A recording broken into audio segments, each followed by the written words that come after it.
demokrasi dan pelopor pembangunan yang inklusif. Nah, pertanyaan yang pertama harus kita mulai bahas adalah bagaimana Papua dan tantangannya pada masa kini. Nah, kalau kita bisa lihat teman-teman, di situ jelas sekali tantangan kita adalah kesenjangan pembangunan, akses pendidikan, pengangguran, konflik, hingga rendahnya partisipasi generasi muda dalam pengambilan keputusan. Ini adalah realitas yang saat ini kita hadapi di kalangan anak muda. Inilah kondisi zaman, kondisi masa kini. Bagaimana kesenjangan pembangunan itu antar wilayah masih terasa. Mimika dengan Deyai, Mimika dengan Dogiyai, Mimika dengan Nabire bahkan itu punya kesenjangan pembangunan yang sangat signifikan. Kita bisa lihatlah teman-teman. Udah ada yang pernah ke Paniai?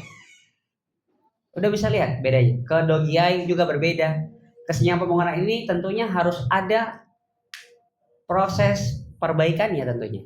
Dan ini adalah fakta-fakta lapangan yang mengharuskan pemuda mengambil peran. Yang kedua adalah akses pendidikan yang belum merata. Apa yang sedang dilaksanakan, diupayakan oleh Presiden Prabowo Subianto perlu kita apresiasi. Bagaimana sekolah rakyat, terus beasiswa, dan lain sebagainya. Ini adalah upaya untuk memberikan ruang akses pendidikan kepada seluruh masyarakat, seluruh anak-anak Indonesia. Tidak lupa dan juga terkhusus seluruh anak-anak muda Papua. Namun hal ini belum menyelesaikan masalah karena masih banyak saudara-saudara kita, adik-adik kita di daerah pegunungan khususnya itu untuk akses pendidikannya masih sulit. Jenjang itu masih mungkin TK, SD, SMP, SMA. Mereka harus berangkat lagi jalan kaki kadang-kadang atau harus naik pesawat merantau untuk bisa mendapatkan perguruan tinggi.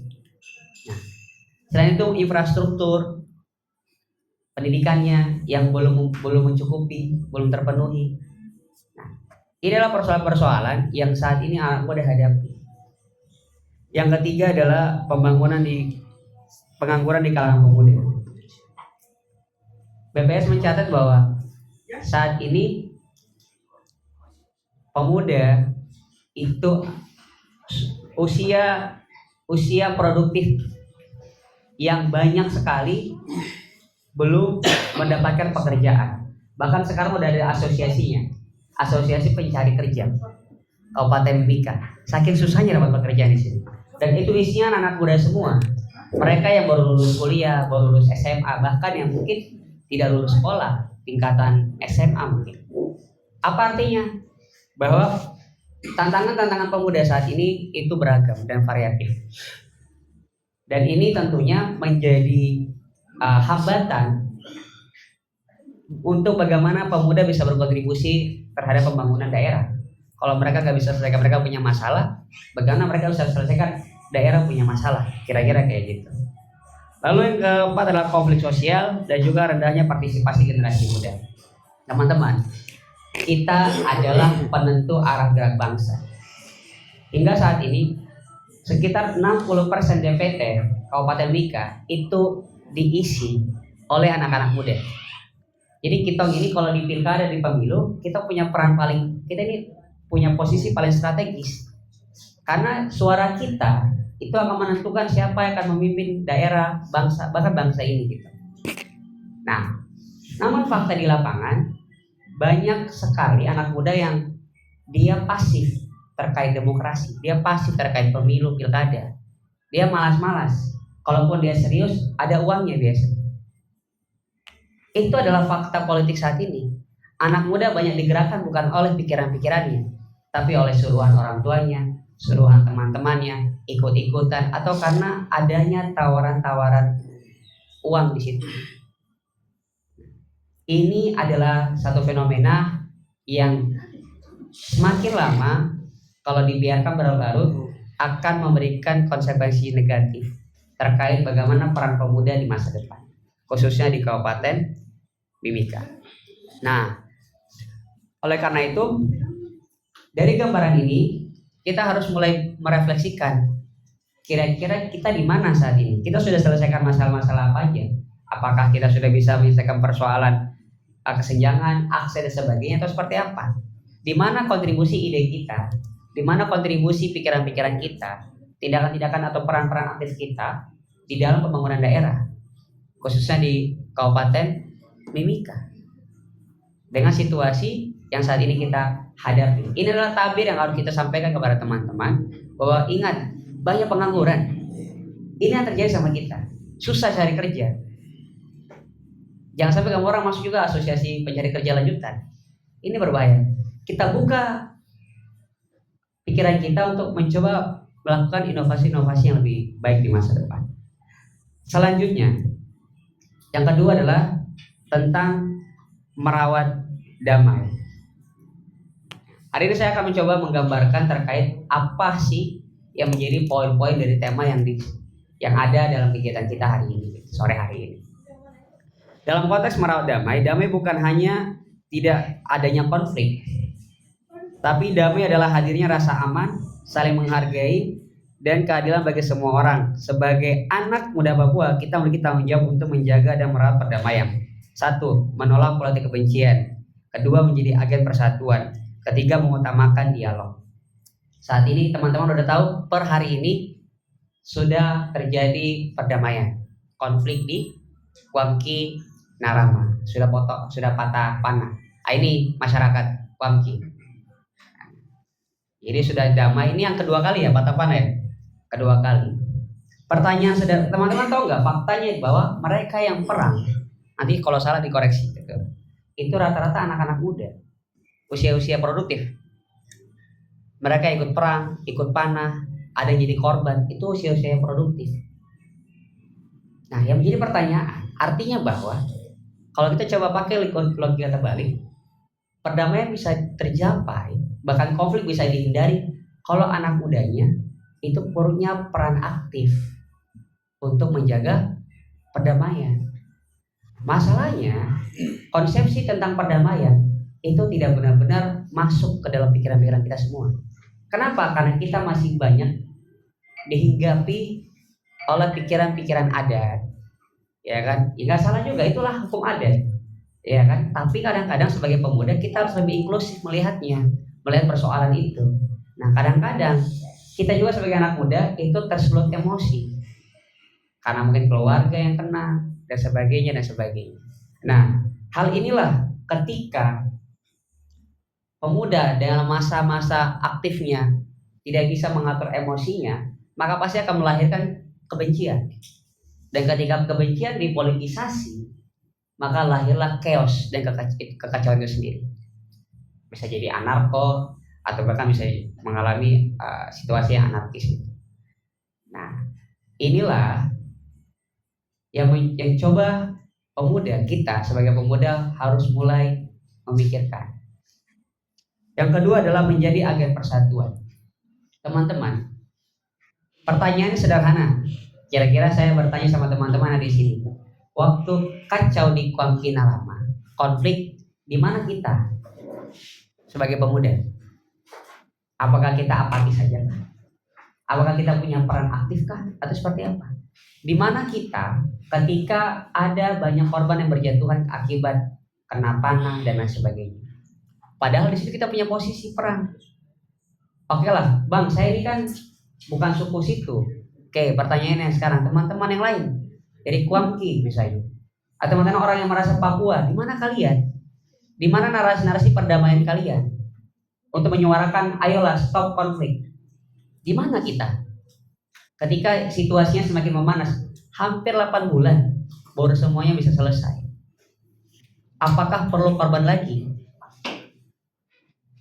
Oleh karena itu, kita sebagai pemuda harus bisa menjadi agen persatuan. Menjadi agen yang selalu aktif menyuarakan kedamaian, persatuan, menjaga stabilitas dan sebagainya. Dengan cara apa? Minimal kita nggak menyebarkan hoax. Minimal kita nggak melanjutkan pesan-pesan berantai. Minimal kita memverifikasi data-data yang ada sebelum kita sebarkan. Itu hal-hal kecil untuk mencegah konflik semakin besar. Untuk mencegah perpecahan semakin sulit dikendalikan. Jangan sampai kita pasif. Karena lawan orang-orang Lawan tangguh bagi kita yang pasif adalah mereka yang aktif menyampaikan keburukan. Mereka yang aktif menyuarakan perpecahan. Disinilah peran kita yang paling pandai pegang laptop, yang paling pandai pegang HP, yang punya second account, yang punya TikTok, yang punya Facebook dan lain sebagainya. Inilah peran kita. Karena saat ini informasi itu mudah sekali tersebar di dunia maya. Dan itu dilakukan, dan pengguna sosial media itu paling banyak anak-anak muda. Yang ketiga adalah mengutamakan dialog. Teman-teman, mungkin beberapa bulan yang lalu pernah lihat di berita kah? Ada baku tawuran anak-anak muda, kacau, sebagainya. Di Budi Tomo kadang-kadang, di Patimura, di Yosudarso. Ini kenapa? Karena anak muda merasa bahwa pukul dulu baru kita duduk, baku hantam dulu baru kita bicara. Ini adalah cara pandang yang keliru. Anak muda itu haruslah tumbuh dengan dialog, karena dialog adalah upaya penyelesaian konflik near kekerasan, penyelesaian konflik tanpa kekerasan. Kita kadang-kadang dengan jiwa kita yang berapi-api, semangat 45, langsung main pukul. Pertanyaan kenapa? Kenapa sikap itu sering terjadi, sering kita lakukan? Karena satu, pastinya kita tidak mencoba bersikap inklusif. Kita terlalu eksklusif. Kita merasa kita ini yang paling benar sudah. Kita ini merasa kita ini yang paling tahu sudah. Nah, hal-hal inilah yang akhirnya membuat kita terjebak pada kebenaran fanatisme kita sendiri. Pada kebenaran yang kita anggap itu benar, pada asumsi yang kita anggap ya ini sudah yang kita paling yakini. Pemuda harus menjadi tiga tadi. Harus bisa menolak politik kebencian untuk merawat perdamaian ya. Harus menjadi agen persatuan dan juga harus mengutamakan dialog.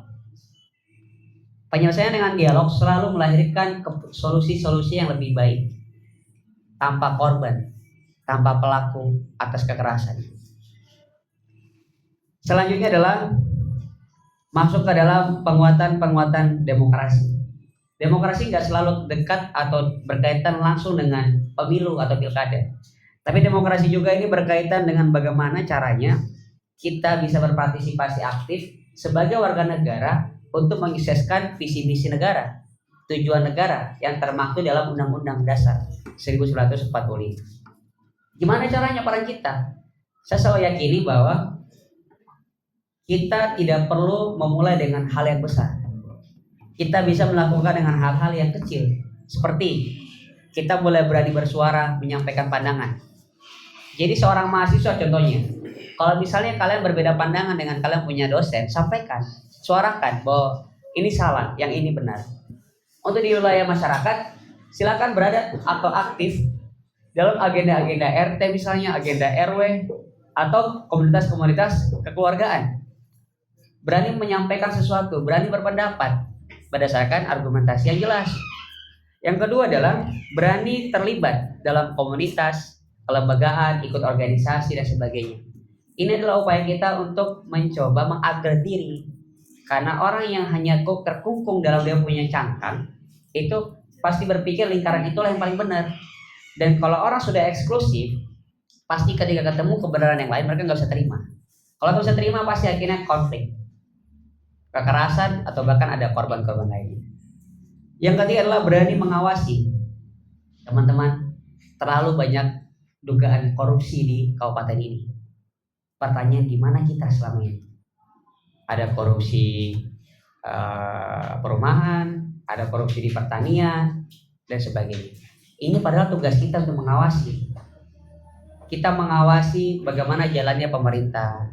Kita mengawasi bagaimana lingkungan sekitar kita, atau paling minimal lah di lingkungan kita sendiri dulu, di lingkungan kampus kah, lingkungan keluarga kah, lingkungan organisasi kah. Awasi hal-hal yang mungkin tidak benar, yang salah dan sebagainya. Kita harus bisa menjadi pengawas publik atas nama negara ini. Cara itulah upaya kita untuk menguatkan demokrasi di negara ini, terkhusus di Kabupaten Mimika. Oleh karena itu, mari kita sama-sama menjemput masa depan yang setara. Lewat apa? Lanjut. Belum kan? Ya. Lewat apa? Lewat kesetaraan pendidikan, kesetaraan kerja, kesetaraan berkembang, sama kesetaraan memimpin. Kita ingin melihat lebih banyak guru Papua, dokter Papua, pengusaha Papua, peneliti Papua, dan juga pemimpin Papua, pemimpin-pemimpin Papua yang lahir dari proses pendidikan dan pemberdayaan yang baik. Masa depan Papua tidak boleh ditentukan oleh tempat seseorang lahir, tapi oleh kemampuan dan kerja kerasnya. Harapan saya, kita dengan program yang tadi saya sampaikan di awal, kita bisa menggambarkan, kita bisa lebih aktif untuk menyuarakan tentang kesetaraan di masa depan. Kesetaraan mendapatkan pendidikan, kesetaraan mendapatkan pekerjaan, kesetaraan untuk berkembang, dan juga kesetaraan untuk memimpin. Memimpin ini dalam ihwalnya, dalam konteks struktural seperti pejabat publik, organisasi, dan lain sebagainya. Lalu bagaimana peran kita? Pertama, kita harus tingkatkan pendidikan kita harus bangun literasi, kembangkan jiwa kewirausahaan kita, menjadi pelopor perdamaian, perkuat organisasi kepemudaan. Tentunya kalau tingkatkan pendidikan, jelas sekali teman-teman, baca buku, diskusi. Per hari ini, 3 dari 10 orang pemuda Indonesia itu, orang-orang Indonesia itu suka baca buku. 3 saja. Kita nggak tahu, mungkin di sekitar kita ini hanya 2 apa yang suka baca buku. Hanya 2 orang apa yang membaca buku secara terus menerus. Karena tadi kita nggak merasa buku itu penting. Padahal untuk mencapai kesetaraan yang kita harapkan tadi, kita harus banyak membaca. Coba tanya sama teman-teman, punya diri sendiri, sudah berapa banyak bacaan yang sudah, buku yang sudah kalian baca secara intens? Sudah berapa banyak artikel yang sudah kalian baca, penelitian yang sudah kalian baca? Tanyakan sama diri kalian. Jangan sampai ternyata kurang atau bahkan tidak sama sekali. Lalu kalau tidak sama sekali, apa yang kita harapkan? Kalau kita akhirnya nggak mencapai, kita punya karir yang bagus, pendidikan yang bagus, dan sebagainya. Yang kedua adalah bangun literasi digital. Hoax itu di mana-mana, banyak sekali di dunia maya. Pastikan teman-teman tidak terjebak hoax. Gosip saat ini beredar bukan lagi mouth to mouth, tapi type to type, dari jari ke jari. Pastikan kalian mengerti bagaimana membedakan mana informasi yang benar sama mana informasi yang salah. Karena pemahaman ini penting sekali untuk menjaga dan merawat perdamaian di Kabupaten Mimika. Jadi kalau ada informasi masuk, tanyakan, verifikasi. Ya langsung kirim lagi. Memang ada sensasinya juga kalau share-share kayak gitu tiba-tiba. Apalagi lagi panas-panasnya kan, gejolak-gejolaknya. Nah kalau bisa di lingkaran teman-teman yang kecil dulu. Ketika ada mungkin musuhan sama teman yang lain kan, kalau tidak orang tidak bagus suka, lalu ada informasi yang masuk, ditahan dulu. Jangan sampai disebar ke tempat lain. Karena satu informasi yang salah itu akan jadi sebuah kebenaran kalau diteruskan dan diulang-ulang. Dan ini kita takutkan. Selanjutnya menjadi pelopor perdamaian. Tadi teman-teman harus hadir untuk menyampaikan kebenaran perdamaian terus-menerus. Kalau ada konflik, sampaikan, jangan sampai konflik. Tapi kalau kalian teman-teman dipukul ya lapor polisi, jangan pukul balik juga, takut saya. Takutnya malah nanti melebar kemana-mana. Karena Papua ini sangat sensitif. Salah sedikit, pukul sedikit bawanya suku. Ini kita takutkan. Apa-apa suku ini berbahaya. Jadi kalau bisa pakai upaya-upaya yang lebih cepat, lapor polisi, selesaikan di meja-meja hukum yang lebih pasti. Lalu perkuat organisasi kepemudaan. Adanya KNPI, ayo terlibat di KNPI. Terlibat di HMI, GMKI, PMKRI, IMF, IPM, dan organisasi-organisasi yang lainnya. Yang buat teman-teman semakin paham apa tujuan kepemudaan itu sendiri. Bagaimana peran-peran kita di masyarakat. Ayo terlibat di pemuda gereja, remaja masjid, dan lain sebagainya. Terlibat hal-hal seperti ini untuk menambah teman-teman punya daya kritis, kemampuan berpikir, analisis, dan sebagainya. Harapannya dengan teman-teman terlibat di agenda-agenda tersebut, teman-teman bisa bertemu banyak orang, mengerti banyak pemahaman, menghargai perbedaan, dan lebih bijak dalam menyampaikan sesuatu di masa depan. Dan juga teman-teman, ini yang paling penting juga, kembangkan kewirausahaan. Jadi hari ini memang kita khusus undang Ketua OKK HIPI Papua Tengah ini, Abang Yarman Salwa. Jauh-jauh dari Nabire untuk agenda ini. Artinya apa? Hari ini kita mau sampaikan Pemuda saat ini jangan berpikir hanya cari kerja, tapi pikir buka lapangan pekerjaan. Nah, untuk ilmunya abang kakak yang banyak bicara nanti. Nah, ada nanti momentum kita diskusi sama abang kakak tentang bagaimana membuka lapangan pekerjaan dan membangun usaha di kalangan pemuda. Kadang-kadang nanti mau ada ini bang ya, HIPMI PT ya, HIPMI perguruan tinggi. Nah, kalau buka, teman-teman harus aktif ikut dalam situ, biar anak kesehatan tuh bisa jadi pengusaha juga, ya kan? Anak perawat bisa jualan, Casling bisa jualan kan? Teman-teman yang mungkin bukan dari bidang ekonomi itu bisa punya usaha. Nah, itulah hadirnya HIPMI PT di bawah komando dari Abang Yaman Sawan. Masih ada ya atasnya. Ya. Karena satu-satunya di sini, ini saja satu-satunya yang paling atas. Nanti kita bakal tukar nomor sama abang ini. Nanti kita sharing lah. Karena saya juga anak HIPMI, punya usaha juga. Karena usahanya usaha jastipan lah, sama usaha-usaha lain. Jadi kalau teman-teman nanti mau terlibat dalam usaha, wirausaha, kita bisa sama-sama diskusi. Karena hari juga kita lagi berada sama juragan Pak Coy, hidroponik. Ini yang punya usaha Pak Coy, yang sudah sampai tembus ke internasional, perusahaan internasional, Freeport. Nah, tepuk tangan dulu buat kakaknya ini. Jadi ya tidak pusing lagi dengan hal lain karena sudah punya kemandirian ekonomi yang baik. Anak muda sudah tidak lagi pikir konflik, yang penting usaha jalan, begitu ya.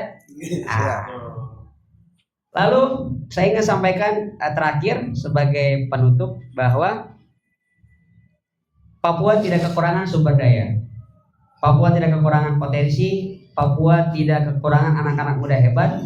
Yang dibutuhkan adalah keberanian untuk bergerak bersama. Suara anak muda bukan hanya suara masa depan, tetapi suara perubahan hari ini. Mari kita rawat damai, mari kita kuatkan demokrasi, mari kita jemput masa depan yang setara. Karena masa depan Papua tidak dibangun oleh satu orang, satu kelompok, atau satu generasi saja. Masa depan Papua dibangun oleh kita semua. Terima kasih, salam damai, salam Papua, salam Indonesia. Tepuk tangan buat kita. Saya kalian pada moderator.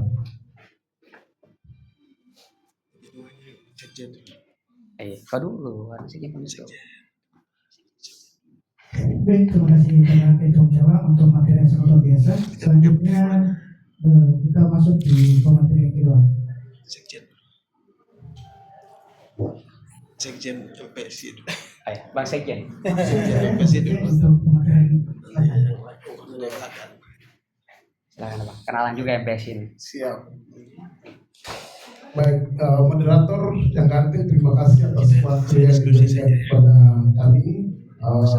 Yang pertama, mari kita panjatkan puji dan syukur kepada Tuhan Yang Maha Kuasa karena atas berkat dan anugerahnya sehingga pada kesempatan sore hari ini kita bisa berkumpul di Cafe Rest Area. Begitu sekali lagi saya mengucapkan banyak terima kasih.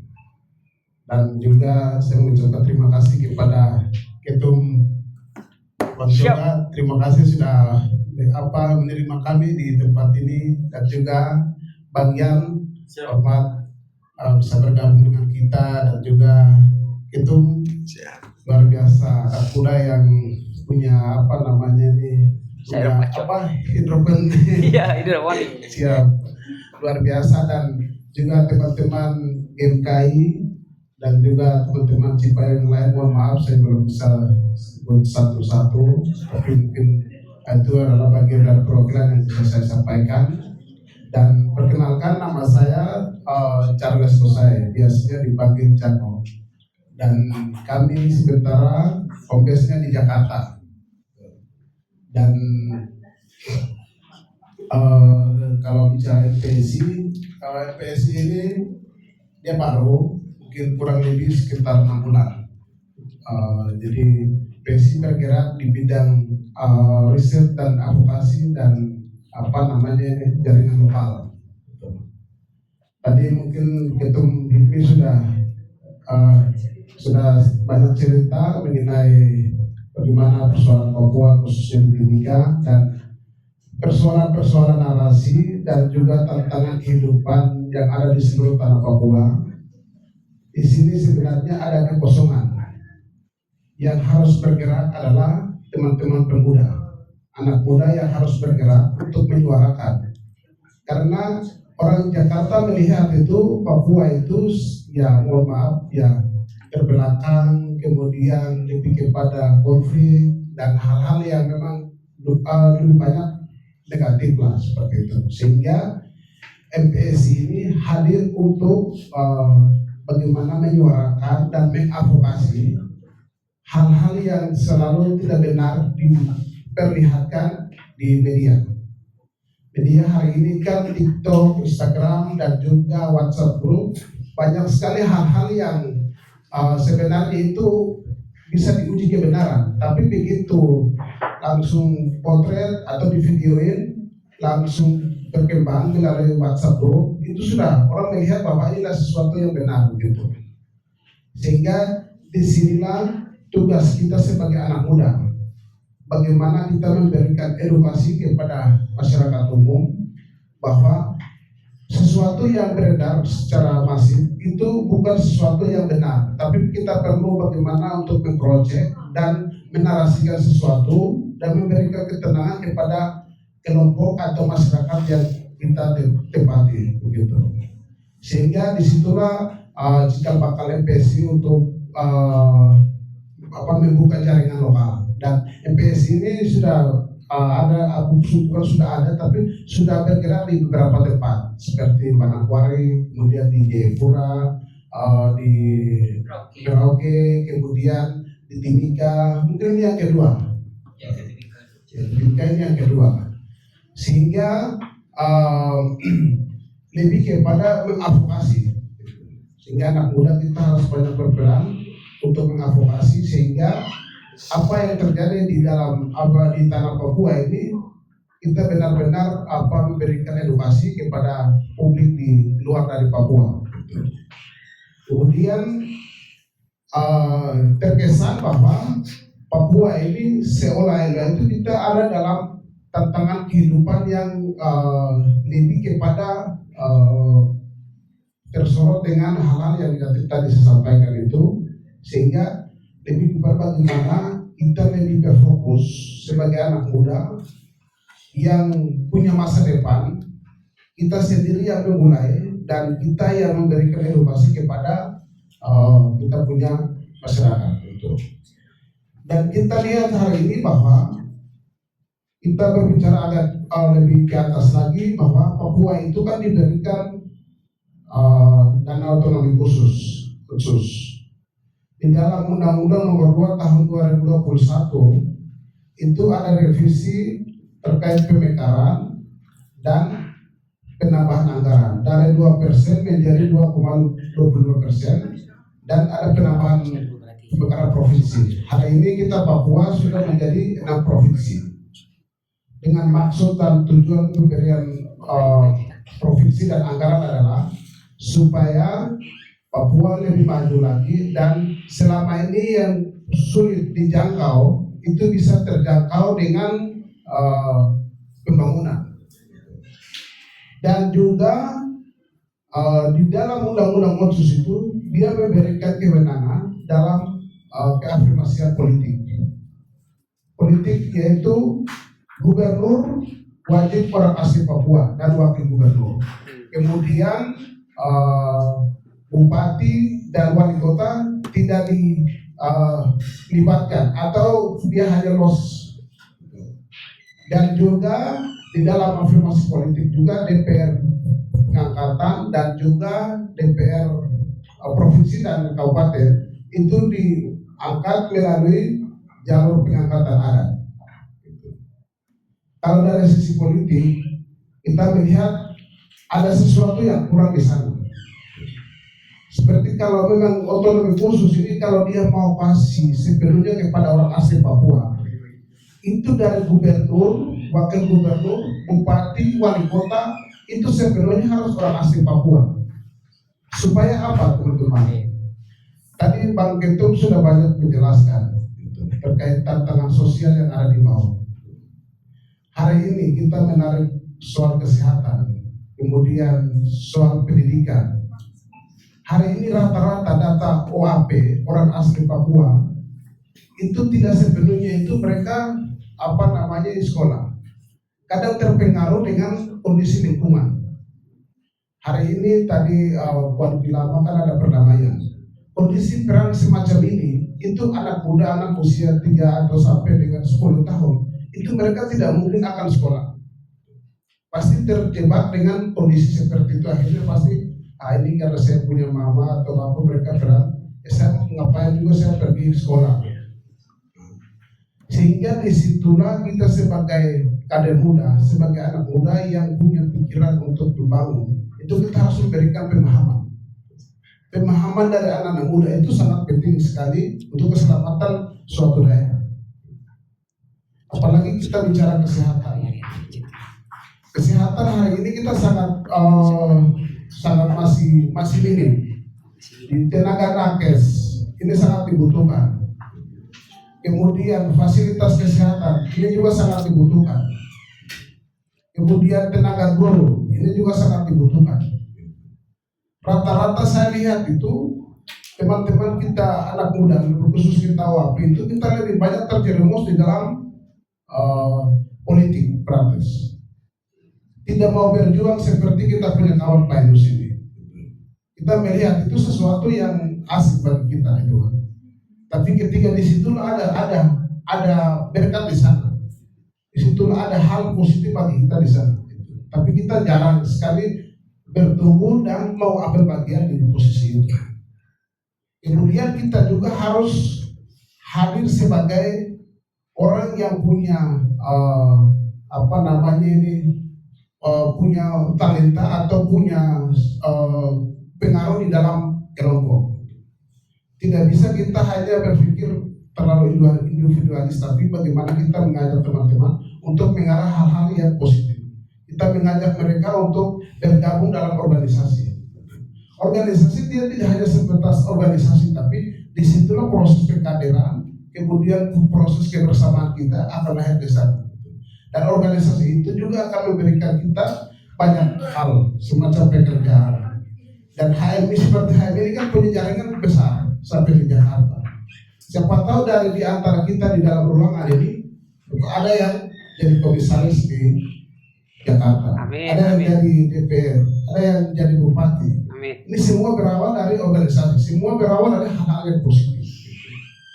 Itu tergantung kembali pada kita, bagaimana lihat kita hari ini. Kalau kita lihat kita tidak mau berkembang, pasti itu sangat sulit untuk kita memulai. Teman-teman.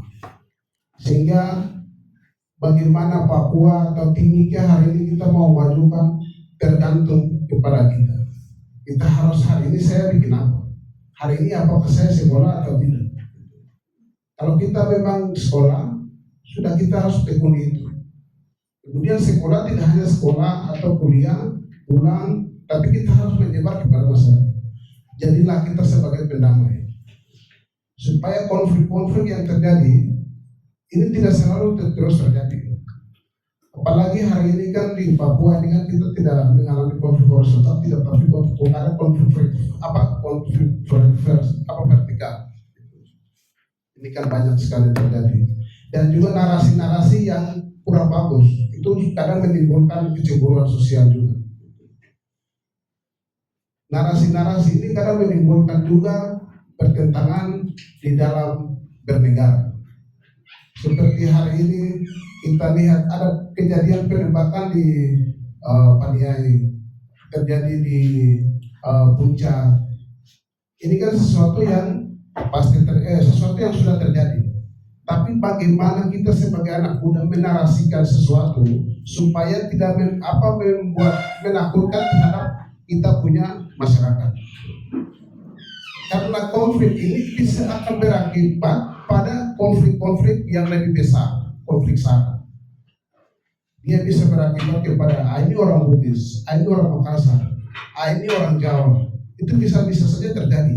Padahal konflik itu terjadi hanya internal karena perang suku atau yang lebih hari ini terjadi konflik antara PPB dengan tentara. Tapi itu kadang-kadang berakibat pada kehidupan sosial kita. Saya berharap teman-teman kita lebih banyak bersuara untuk kemajuan tanah Papua, menarasikan sesuatu yang baik. Itu akan lebih efektif dibandingkan kita ikut terjerumus dalam hal-hal yang itu akan mengorbankan kita sendiri. Jadi saya ini pernah juga ikut kegiatan-kegiatan yang memang bagi saya itu saat itu saya berpikir itu yang benar. Tapi ternyata saya menghadapi dengan satu masalah dan saya harus mendapatkan satu ya ibaratkan ilmu kehidupan. Akhirnya ya yang harus memajukan Papua itu kita sendiri. Tidak bisa kita sampaikan kepada Bang Joga tolong bantu ini, tolong bikin ini, tidak bisa. Karena Bang Joga ini dia membantu kita bagaimana Timika ini harus menjadi kota yang maju. Timika ini kan saya orang Wamena. Saya melihat Timika itu ibarat kota dolar, kota emas, gitu kan. Tapi hari ini tuh kita punya masyarakat kedua suku yang besar, Amube dan Kamoro dan beberapa suku kekerabatan yang lain. Ini kan kita masih rentan sekali dalam proses kehidupan ini. Jadi ketika ada hal-hal semacam begini ini, wah teman-teman yang baru datang itu saja rumah mereka sudah punya kafe, kita yang lain tidak bisa kenal. Itu menjadi bahan pendamping untuk kita harus maju dan berkembang. Mungkin saya pikir seperti begitu dan nanti kita akan diskusi lagi. Terima kasih.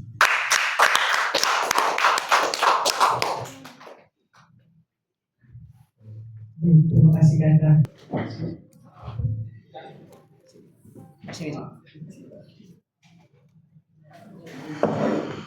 Baik, selamat sore.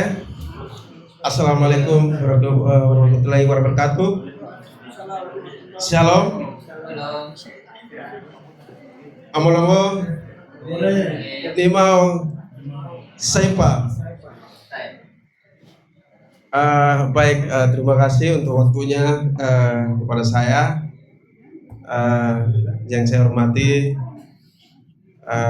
Sekjen MPC dari Jakarta sudah hadir di Kabupaten Mimika jauh-jauh untuk diskusi. Ada beberapa banyak hal yang bagi masukan, diskusikan kepada kami anak muda Papua. Terima kasih banyak. Dan juga saya hormati Ketua Cabang HMI yang ganteng, yang luar biasa ya, dan tetap eksis ini. Luar biasa, terima kasih. Dan juga moderator ganteng ya, masih pucuk kan? Terima kasih untuk waktunya. Baik, untuk teman-teman peserta diskusi hari ini, kita jangan terlalu tegang ya. Kalau terlalu tegang, kita juga di sini terlalu tegang ini. Jadinya bicaranya kayak baik. Saya pikir sudah lebih jelas, sudah disampaikan oleh pemateri dua yang luar biasa, yang gagah.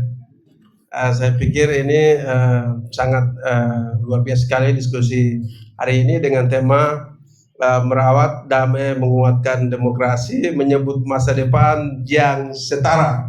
Wah, ini keren sekali. Sebenarnya kita kita buat satu gedung boleh ya? Oh iya, nanti. Gedung besar, jangan kecil-kecil begini, dan undang ini sampai semua pemuda. Karena pemuda itu adalah tulang punggung, pemuda adalah perubahan, dan pemuda adalah solusi bagi bangsa dan negara dan Kabupaten Mimika. Nah, ini. Jadi kita nggak usah tutup-tutup yang sedikit-sedikit begini, harus banyak. Ya, jadi di sini saya pikir ini luar biasa. Ya, di sini mungkin pemateri saya cuma singkat-singkat saja menyangkut bagaimana menguatkan penyebutan masa depan, menyebut masa depan yang setara. Saya pikir itu masalah damai, terus masalah demokrasi, saya pikir sudah jelas tadi, dan kita lebih ke menyebut masa depan yang setara. Saya pikir ini kembali ke pribadi kita masing-masing anak muda sekarang hari ini.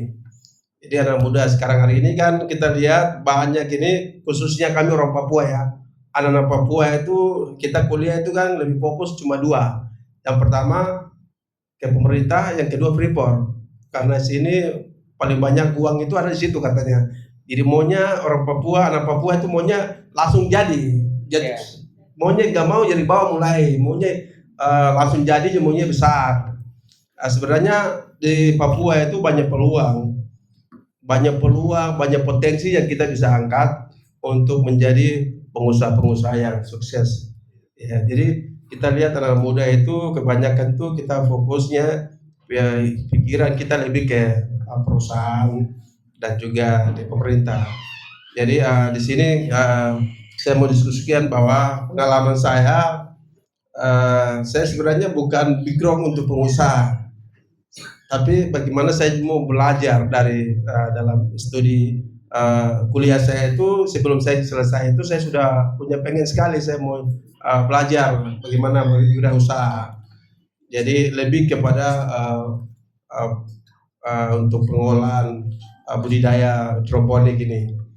Jadi itu saya tertarik dan juga saya buat bagaimana langkah-langkahnya seperti apa. Saya banyak belajar diskusi dengan beberapa yang sudah lebih duluan, maka di situ saya banyak belajar. Jadi teman-teman banyak yang arahkan saya tuh, ayo kamu kita harus buat begini-begini, kamu harus masuk pemerintah, kamu harus masuk politik, kamu harus masuk ini supaya kamu banyak uang, banyak ini, banyak itu. Saya bilang tidak, kita harus, sebenarnya orang Papua itu tanahnya itu besar, luas, dan potensi yang banyak ini kita bisa angkat dan itu bisa menghasilkan lebih dari apa yang kita bisa dapat di pemerintah maupun perusahaan. Di sini teman-teman, makanya kita mau bilang sekarang ini kita mau bilang kita mau jadi sukses untuk ke depan itu kembali kepada pribadi kita. Bagaimana kita mau fokus dan betul-betul konsisten untuk wirausaha itu. Apa yang kita mau untuk melakukan itu kalau kita fokus konsisten pasti barang itu akan jadi. Nah, di sini yang saya belajar itu banyak, dan sekarang ini saya sudah punya ada beberapa greenhouse yang saya sudah bangun dan itu bisa menghasilkan, dan bisa di situ juga saya bisa buka satu lapangan kerja dan saya bisa mengerjakan ada anak-anak asli Papua sendiri. Dan itu. Jadi kita nggak perlulah kriteria harus begini. Kalau memang sesuatu yang tidak benar di pemerintah, di perusahaan-perusahaan, seperti tadi, hak kita anak-anak Papua, kebanyakan kan begini, orang membuka lowongan kerja di sini, di Freeport maupun pemerintah, tetapi yang menerima adalah dari luar. Karena begitu yang terjadi. Hari ini lagi terjadi gitu ya. Makanya bagaimana ada beberapa organisasi-organisasi berpihakan kepada anak-anak orang Papua itu lagi demo-demo, lagi diskusi bagaimana cari solusi seperti apa. Nah, di sini yang kita lihat bahwa sebenarnya banyak hal yang kita bisa angkat itu bisa menjadi hasil pendapatan kita untuk menghidupi keluarga dan juga masa depan kita lebih baik. Jadi kita di sini kita melihat banyak sekali pemerintah itu membuka lowongan kerja, kadang terima orang dari sana, tiba-tiba kita sudah lihat, sudah ada tutup, dia punya penerimaan itu sudah tutup, sudah full, sudah ini. Sedangkan di Papua, di Kabupaten Mimika sendiri masih banyak menganggur. Apalagi kami yang notabene-nya orang Papua, anak-anak Papua itu banyak, setiap tahun itu bisa sekitar berapa ribu orang yang selesai kuliah, tetapi banyak masih nganggur. Tetapi itu kembali ke pribadi kita, bahwa pemuda itu adalah perubahan. Pemuda itu adalah punya gagasan, punya pemikiran. Dia memberikan solusi untuk masa depan bangsa maupun Kabupaten Mimika dan juga keluarga. Jadi kita mulai harus dari diri kita. Jangan kita teriak-teriak tetapi kita tidak buat apa-apa. Ini kan jadi sekarang pertanyaan seperti itu. Kita tidak buat apa-apa, kita tidak buat inovasi kreatif sesuatu yang kita bisa buat, tetapi kita kritikan pemerintah, kita kritikan perusahaan-perusahaan. Jadi sesuatu yang kita buat dulu itu akan menjadi tawaran kita kepada pemerintah. Itu baru saya lihat bisa pemerintah bisa melihat itu dan membantu mendorong. Jadi hari ini saya bagaimana caranya banyak anak muda hari ini itu berfokusnya ke sana. Jadi bagaimana diskusi hari ini kita sharing bahwa untuk mengubah, untuk melakukan sesuatu yang membangun itu ada di anak-anak muda, karena anak muda punya gagasan, punya pemikiran itu fight dan itu memang luar biasa.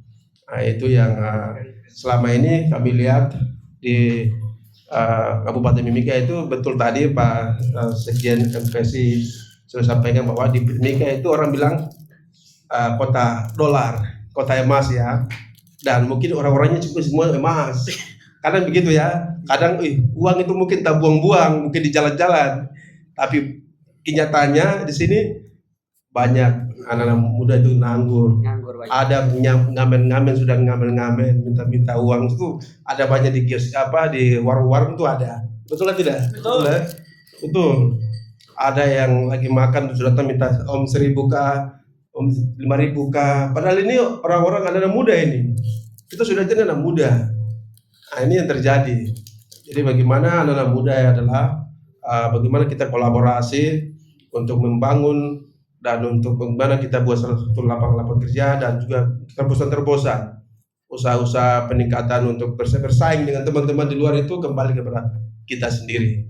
Begitu saja saya pikir. Jadi pemuda adalah gardang untuk perubahan dan pemuda adalah solusi bagi bangsa dan Kabupaten Mimika.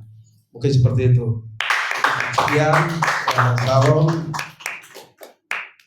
Kamu Boleh. Inaona, wah. Terima kasih kepada KKP Nusmagari, sangat satu pegawai juga. Itu